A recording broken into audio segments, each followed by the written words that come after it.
오늘 말씀은 요나서입니다. 요나서는 요나라는 사람에 대한 얘기죠. 요나가 주인공이에요. 주인공은 요나인데 오늘 어떤 상황에서 이 얘기가 시작되냐면 하나님께서 요나에게 말씀하셨다 해서 시작돼요. 1장에 보면 하나님께서 요나에게 무슨 말씀을 하셨냐면 너는 일어나 저 큰 성읍 느니웨로 가서 그것을 향해 외치라 라고 말씀하시고 시작해요. 너 니느웨 가서 외쳐. 그들의 악독이 내게 상달되었어. 이 얘기를 전하래요. 그 나라 가면 얼마나 악한지를 내가 다 봤어. 니느웨는 아시리아의 수도였죠. 아시리아는 북이스라엘을 멸망시켰고 그 주변 국가들을 계속 괴롭혔던 나라예요. 거기에 수도 니느웨였어요. 그러니까 주변 사람들을 계속 괴롭혔던 나라고 또 당하는 입장에서는 정말 고통스러웠던 곳이 이제 니느웨라는 곳이었어요. 거기 가서 너네들이 얼마나 악한지를 하나님이 직접 봤으니까 너가 가서 대신 전해라 라고 했죠. 근데 시작은 하나님 말씀에서 시작되는데 요나는요, 네 하나님 말씀 따라서 갈게요 라고 간 게 아니라 오늘 말씀에 보면 하나님의 얼굴을 피하려고 대답도 안 해요. 하나님 그렇게 말씀하셨는데 주님 잠깐만요. 나 못 들었는데요. 이것도 안 하고 대답도 안 하고 얼굴 자체를 피하고 싶어요. 말 섞으면 곤란해지면 우리 말 안 섞잖아요. 그죠? 괜히 섞어봤자 내가 밀릴 때 논리적으로나 뭐가 이게 정당성에서 밀릴 때 주님이 뭘 원하는지 알겠는데 주님은 주님이시니까 그렇잖아요 라고 말하고 싶을 때 그때 이제 뭘 하냐면 우리는 적당히 얼굴을 피하고 싶어요. 하나님의 음성을 안 듣고 싶어요. 그래서 할 수 있는 게 뭐냐면 반대쪽으로 가는 거였어요. 그래서 다시스로 도망하려고 요바로 내려간다는 의미는 여러 가지 의미가 있어요. 이렇게 신앙에 내려가는 것도 의미해요. 하나님과 멀어지는 것도 의미해요. 하나님과 더 가까이 가려고 하지 않고 하나님과 더 멀어지려고 했다. 그게 시도였어요. 왜냐면 지금까지도 하나님하고 열심히 따라왔는데 결국 따라가다 보니까 결론이 뭐냐면 정말 하기 싫은 걸 또 시키는 거예요. 내가 이만큼 따라왔더니 이만큼 해줬으니 이렇게 왔는데 주님의 선지자였거든요. 요나는 그냥 목회자 이상이었어요. 하나님 말씀만 듣고 따르던 사람이었어요. 이렇게 열심히 했더니 뭔가 보상을 해줄 줄 알았는데 그게 아니라 막바지까지 간 거예요. 정말 하기 싫은 걸 또 시키는 거예요. 니느웨로 가서 전해라. 주님 이것만큼은 안 하고 싶은데 딴 거 다 했잖아요. 주님. 이런 상황이에요. 그래서 아예 하나님 얼굴을 피하려고 도망갔다라고 해요. 내려갔다. 얼굴을 피하려고 내려갔다. 기도하면 하나님 음성 들을까 봐 기도하지 않는 거. 성경 펴면은 성경책 통해서 하나님 말씀하실까 봐 성경 피지 않는 뭐 이런 반항 비슷한 모습이에요.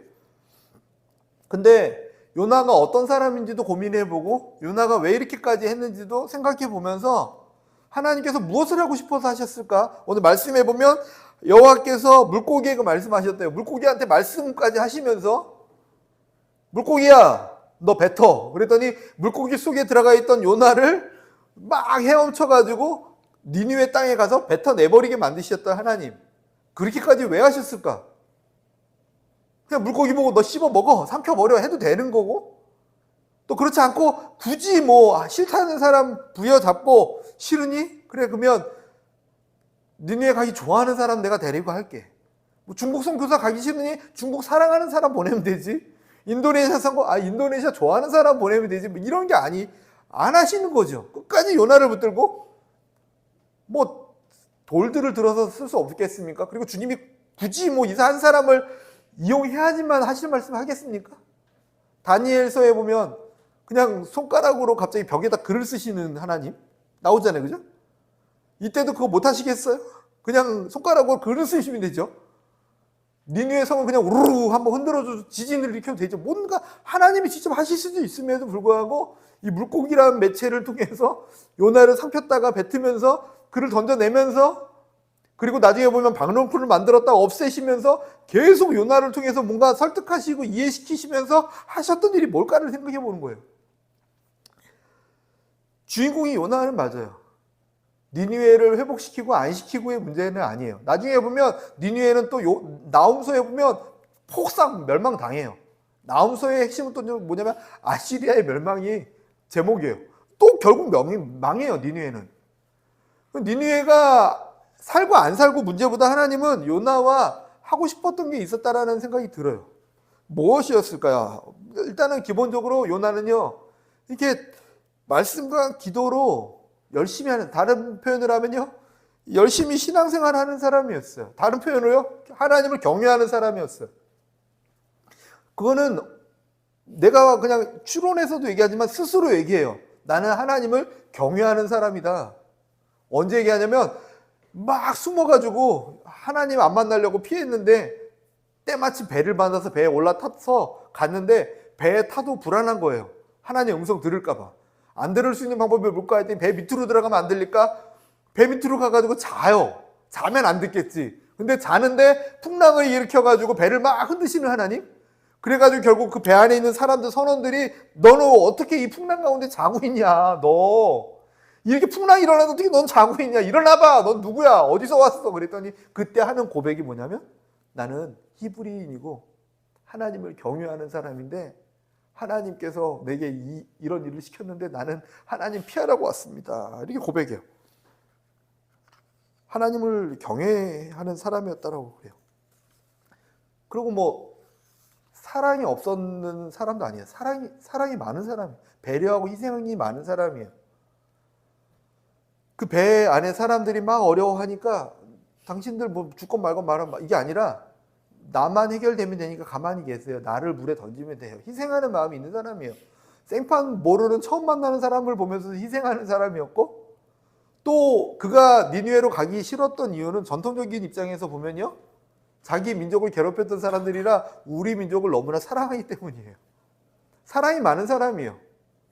근데 중요한 건 뭐냐면 우리 민족에서 그친다라는 게 한계였어요. 내가 좋아하는 사람, 내게 속한 사람, 그리고 심지어는 처음 만나는 사람들까지도 내가 허용을 하겠다는 거예요. 처음 만나는 사람을 위해서는 나는 헌신할 수 있어. 근데 나를 어렵게 만들고 고통 주고 우리 공동체를 괴롭히는 죄악이 가득한 사람까지도 해야 돼? 근데 그거는 못 하겠다는 거예요. 처음 만나는 사람까지는 내가 내 생명을 다해서 나는 헌신할 수 있다라고 말하는 사람이 지금 우리 없잖아요, 이 세대. 그죠? 근데 그 정도로 사랑이 많은 사람이고 희생하고 헌신하는 사람이었어요, 요나는. 그럼에도 불구하고 그에게 하나님은 무엇을 돌고 가시냐면 악독이 만연한 그 사람, 너의 가족과 너의 민족을 괴롭히던 그 민족, 너가 정말로 원수로 여기는 그 사람들 너에게는 원수지만 나에게는 원수가 아니야. 이게 지금 요나에게 하나님이 하시는 말씀이라는 생각이에요. 오늘 그런 일이 있었어요. 이렇게 요양원에 가면 이렇게 뭐 많은 일을 하지 않아요. 막 한 5시, 4시간 동안 뭐 뭔가 막 하는데 그 중에 한 에피소드가 딱 있어요. 오늘도. 에피소드가 뭐냐면 어떤 분이 휠체어 타다가 할머니 한 분이 하다가 휠체어에 있다가 아무도 안 보는 사이에 휠체어에서 그냥 혼자 꼬꾸라져가지고 뭐 이마를 여기다 퐁 쪄서 여기가 피가 난 거예요. 근데 나 가기 오전인가 봐요. 여기 반창고 붙이고 멍들어 있어 이렇게. 반창고 붙이는데 나한테 이제 가서 그분들 좀 보살펴 주라고 하더라고요. 갑자기 사람들이 나한테 다른 분들은 뭐 해야 된다고 보살펴 주래요. 뭘 어떻게 보살펴? 뭘 보살피라는 거지? 그랬더니 그분이 여기가 아프니까 자꾸 손가락으로 긁어 뜯어낸대, 딱지를. 딱지가 자꾸 뜯어낸다는 거야. 반창고 붙인 거. 그러니까 그거 못하게 좀 잡아주라는 거예요. 손을 잡고 가만히 있는데 그냥 찬송가가 부르고 싶었어 이렇게. 지금까지 지내온 불렀어요 이렇게. 그리고 조금 있다가 찬양하라 부르다가 그러다가 혹시 예수님 믿어요? 예수님이 어르신 사랑한대 그랬더니 갑자기 고개를 돌리다가 아멘 하더라고요.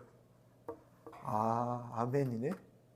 근데 왜 그러고 있어 그랬더니 말하고 싶지 않대. 근데 마음에 느껴지는 거였어요. 그냥 뭔가 되게 속상한가 보다.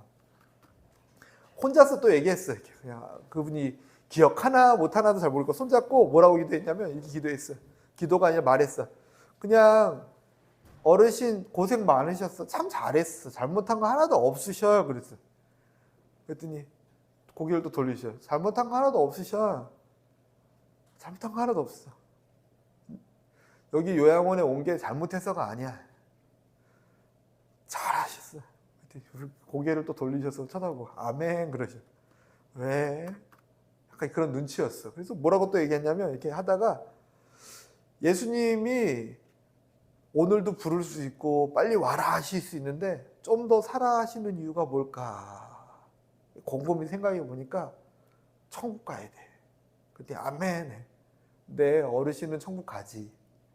근데 여기 어르신 말고 천국 못 가는 사람 너무 많아. 여기에서 뭐 얘기했어? 예수님이 나 좀 도와라. 조금만 더 힘든 거 아는데 나 좀 도와주지 않겠니라고 예수님이 어르신한테 부탁한 거 아닐까? 그랬어. 잘못한 게 많은 사람들도 치매에 걸려서 여기 와 있을 수 있어. 근데 잘못한 게 하나도 없고 예수님하고 정말 친하고 신앙생활 잘하고도 여기 와 있을 수 있어. 근데 여기 와서 예수님하고 친한 사람은 예수님께서 나 좀 도와줘라 해서 여기에서 죄짓고 세상에서 힘들게 산 사람들이 천국 꼭 가야 되니까 그 사람들에게 복음을 전해줘야 되는데 누가 전하겠어. 그래서 어르신이 와서 여기서 복음 전하고 있는 것 같아. 예수님이 여기에서 어르신하고 함께 계셔요. 그 얘기를 전했더니 우시는 거예요. 우시더니 잘하셨어요. 수고하셨어요. 그때 드는 생각이 언제가 생각나냐면 골고다 언덕에 예수님이 계시더라고요. 예수님이 십자가에 달려 죽으실 때 양쪽 강도가 있었어. 그들은 죄를 짓고 골고다 언덕에 십자가를 지고 있는 거고 예수님은 죄 없이 십자가를 지고 있는 거야. 죄 없고 하나님께 온전히 순종하는데 십자가를 지고 있는 분이 계시고 자기의 죄 때문에 형벌을 당해서 십자가에 달려있는 사람들이 같이 섞여 있더라고. 죄 없어서 있는 게 아니라 죄 있어서도 있지만 죄가 없는 분도 그 자리에 같이 섞이더라고. 섞여서 뭐 해야 되냐면 죄 때문에 멸망당하는 사람들을 향하여 저들의 죄를 저들에게 돌리지 마옵소서. 주님은 그렇게 하셨더라고요. 십자가에 달려 죽으시면서 자신을 못 박으라고 외치고 속옷을 제비뽑기 하겠다고 갈바보 하시면서 한번 내려와 봐라. 내려오면 내가 믿을 게 조롱하고 침 뱉고 때리고 하던 그 로마의 군인 많은 유대인들 그들 앞에서 뭘 하셨냐면 저들의 죄를 저들에게 돌리지 마시옵소서 하고 할 수만 있다면 어떻게든 한 사람이라도 더 구원하기 위한 주님의 마지막 호흡까지도 노력이 계시더라고요. 요나에게 하나님께서 도전하신 건 뭐냐면 나를 좀 닮지 않겠니? 나는 있잖아 원수된 사람들 죄를 범하고 마귀의 자녀가 되어서 나를 버리고 떠난 그들을 다시 내 품으로 오게 하기 위해서 이 땅에 왔단다. 요나야 나랑 똑같이 살아가지 않겠니? 요나에게 하셨던 도전은 하나님의 마음과 같아지는 거였어요. 저희들에게도 똑같은 도전을 주님이 하고 계실 거라는 생각이 들어요. 예수님이 어떤 분이신가? 우리가 환경이 어떤 곳으로 거하는지가 중요하지 않아요. 정말 하나님을 진심으로 섬기고 모셔드리고 하더라도 똑같은 환경에 거할 수 있어. 정말 죄짓고 마음대로 살아서 그 환경에 거할 수 있어. 근데 그 안에 거한 다음에 우리의 역할들은 너무나 다르다는 거예요. 바울도 그랬어요. 바울도 복음 전하고 귀신 쫓아주고 하나님의 복음을 위해서 성령님과 동행하다가도 감옥에 갇혔고 그 감옥에 갇힌 그곳에는 범죄 때문에 온 수많은 죄인들이 함께 있었어요. 그 감옥이라는 곳에 같이 있었지만 바울은 그곳에서 복음을 전하며 주님의 마음을 전하며 그곳을 성전으로 만들고 그것을 예배의 전으로 만들어냈던 사람이었고 그 많은 죄인들은 한 사람의 예배자를 통해서 하나님을 만나기 위해서 돌아오는 역할을 감당했다는 거죠. 그런 일이 있었다는 거죠. 저와 여러분의 삶 가운데서도 주님은 이 도전을 하고 계시다라면 과감하게 주님께 나아갔으면 좋겠다는 거예요. 쉽진 않았을 거예요. 근데 주님께서 걸으신 길이었습니다. 주님께서 가장 쉽지 않았던 건 십자가보다 더 큰 일이 있을 수도 있어요. 그럼 무엇이었냐면 하나님이 인간의 모습으로 이 땅에 태어나신 거. 야, 그것만큼 못하실 게 없을 것 같은데 그걸 하셨어요. 그거. 하나님이 인간이 되신 거. 십자가의 고통도 어마어마하시죠. 근데 저희들에게도 이 땅을 살아가면서 주님은 도전하시는 거예요. 어쩌면 좀 더 부유하고 어쩌면 좀 더 명예롭고, 어쩌면 좀 더 여유롭고, 어쩌면 좀 더 사람들에게 인정받고 편안한 것들을 추구하고 싶은 게 우리 육신의 몸들이 요구하는 걸 수도 있겠지만, 주님은 우리에게 계속 손을 내미시는 거예요. 요나, 너 나랑 마음을 같이 하는 곳에 있지 않겠니? 넓은 길은 넓어서 가는 사람들이 많은데 그 끝은 멸망이야. 죽음이야. 멸망과 죽음의 다른 의미는 주님과 멀어져 있는 거예요. 주님과 다른 길을 걷고 있는 거예요. 다시스로 가고 있는 거예요. 죽음으로 가고 있는 거예요. 근데 나와 함께 걸어가는 길은 좁은 길이라고 주님 가르쳐 주시면서 협착해서 아무도 가지 않으려고 해요. 근데 그것은 생명이다, 평안이다 주님 말씀하고 계세요. 일부러 그런 환경을 찾아갈 필요는 없어요. 근데 낮음에 거하거나 높음에 거하거나 바울처럼 내게 능력 주시는 자 안에서 내가 모든 것을 할 수 있느니라 말씀하면서 그 앞에 무엇을 얘기하냐면 이 땅의 어떠한 것들을 다 배설물로 여기면서 나는 일체의 비결을 배웠는데 낮음에도 처할 줄 알고 높음에도 처할 줄 알아서 낮은 가운데서도 나는 주눅들지 않고 높은 가운데서도 나는 주님의 복음 외에는 자랑할 것이 없는 낮음과 높음 환경에 매이지 않는 자유로운 삶이다. 주님 함께하는 주의 종이다. 그게 내가 배운 일체의 비결이다. 내게 능력 주시는 자 안에서 나는 낮음과 높음과 상관없이 모든 것을 할 수 있느니라. 저와 여러분의 신앙 고백이었으면 좋겠습니다. 내게 능력 주시는 자 안에서 모든 것을 할 수 있느니라. 요나를 통해서 하나님이 하고 싶었던 일이 이게 아닐까 싶어요. 어떤 환경 아니면 내가 가지고 있는 어떤 어이없는 모습들 그 가운데서 예수님은 어떻게 하셨을까? 그냥 오늘도 그 할머니 보면서 그냥 그분은 이곳에 본인은 치매나 어려움 때문에 왔다고 생각했지만 어쩌면 교회에 올 수 없고 복음의 문을 들을 수 없는 그 환경에 놓여 있는 분들에게 복음을 전할 수 있도록 그것도 하루 종일 정신이 맑은 게 아니라 이렇게 정신이 없다가 반짝 일어났을 때 예수님을 만나는 그 타임에 다른 사람에게 복음을 전하고 그런 시간들을 그들에게 허락하기 위해서 하나님이 쓰시는 거 아닐까. 그러면서 마지막에 그 할머니의 손을 붙잡고 이렇게 얘기했어요. 할머니, 조금 있으면 예수님이 우리 다시 만난 다음에 이렇게 말씀하시지 않을까? 고마워, 수고했어. 힘든 건데 어떻게 그렇게 잘 참고 해줬니? 고마워. 이 얘기하지 않을까 하나님이? 하나님이 그러실 것 같은데 그랬더니 갑자기 아멘 하더니 내 손을 다시 한번 잡더니 고마워요. 고마워요. 고마워요. 네, 고마워가 내가 아니라 예수님께 고맙다고 해야지. 왜냐하면 예수님이 궁궐에 계신 게 아니라 여기 계시니까. 지금 어르신과 함께 계시니까. 다 보니까 치매 걸린 것도 뭐한데 몸을 가누지 못해서 거기에서 넘어져가지고 다치고 있는 본인의 모습을 보면서 너무 한탄스럽고 했나 봐. 근데 그 와중에 본인이 이곳에 있어야 될 이유를 발견하니까 갑자기 고마웠나 봐요. 고마워 하시더라고요. 저와 여러분도 주님께서 바라보는 시간은 늘 고마워할 거예요. 고마워. 아무도 거들떠보지 않는 영혼을 위해서 헌신하고 있어서 고마워. 아무도 도와주지 않는 그 영혼을 위해서 애써줘서 고마워. 주님은 그렇게 봐주시지 않을까요? 편협한 사랑이라고 이해하죠. 내가 사랑하기로 결단한 사람들만 사랑할 수 있는 것. 요나의 핵심은 편협한 사랑에서 주님의 사랑이 얼마나 큰지를 같이 경험하고 같아지는 것. 이게 요나의 핵심이었어요.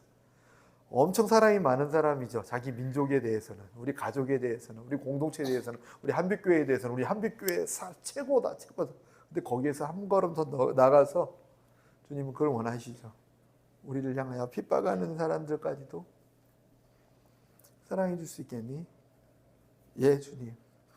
그러면 그 사랑이 어떤 열매를 만드느냐가 중요한 게 아니고 나랑 같아지는 거야, 너는. 너는 내 형상이 되는 거야. 내가 처음 지었던, 내가 만들었던 그 하나님의 형상이 너가 되는 거야. 우리는 이 땅을 왜 살아가냐면 하나님의 형상을 회복하기 위해 살아가거든요. 그리고 우리가 회복된 형상을 가지고 세상 가운데 하나님의 형상을 회복시키는 것. 다른 표현으로 하나님의 나라를 세우기 위해 살아갑니다. 그 일을 끝까지 감당하는 저와 여러분이었으면 좋겠고 저희 교회였으면 좋겠어요. 그래서 우리 교회가 그랬으면 좋겠어요. 하나님 보실 때 사랑이 많다. 이 편협한 사랑 말고 넓은 사랑. 물론 그 담임 목사도 같이 그래야겠죠. 요즘 요양원 한 일주일 일하면서 한 10번 생각했어요. 이거 더 해야 되나 말아야 되나. 첫날부터 해야 돼 말아야 돼. 내가 뭐 하는 거지? 오늘은 이렇게 코팅하라고 해서 코팅을 1시간 동안 했어요. 한 50장을 코팅했어요. 내가 지금 여기서 뭐 하는 거지? 코팅만 50장 했어요. 그거 하고 나서 또 가위질을 다 하래요. 가위질만 내가 1시간 했어. 야, 내가 평생 제일 못하는 거를 지금 가위질을. 그 하면서 이게 뭐 하는 걸까? 가위질 눈 심심해가지고 삐뚤삐뚤을 이렇게 막 하는 그거 하면서 갑자기 또 그 할머니 넘어졌으니까 가보라고 했는데 그 할머니 손잡는 순간 이분에게 했던 얘기가 내게 메아리 쳐서 다시 오네. 나도 한 사람이라도 손이 닿지 않는 곳에 주님의 사랑을 전하기 위해서 살아가는 게 맞구나. 그렇지. 이렇게 생각했습니다. 저와 여러분도 그랬으면 좋겠고 우리 요한이, 요셉이, 이삭이도 평생 이 마음 가지고 살아갔으면 좋겠어요. 그럼 세상이 어떤 것을 갖지 못하더라도 주님의 마음을 갖고 살아가면 주님께서 늘 함께 하시니까 너는 내 마음이구나. 그리고 세상 사람들은 저와 여러분의 안에 있는 그 하나님의 형상을 보면서 하나님을 만나게 될 거니까. 세상 사람들은 그래요. 교회 다니는 사람은 왜 이렇게 많은데 왜 하나님은 안 보이냐고요. 교회는 왔는데 왜 하나님 안 보이냐고. 어딨냐고. 어디서 봅니까? 이 건물 안에서 보는 게 아니잖아요. 우리 안에 하나님의 형상이 회복된 만큼, 하나님의 사랑이 회복된 만큼 세상 사람들은 우리를 보면서 하나님을 만나게 될 것입니다. 같이 말씀 생각하면서 기도하겠습니다.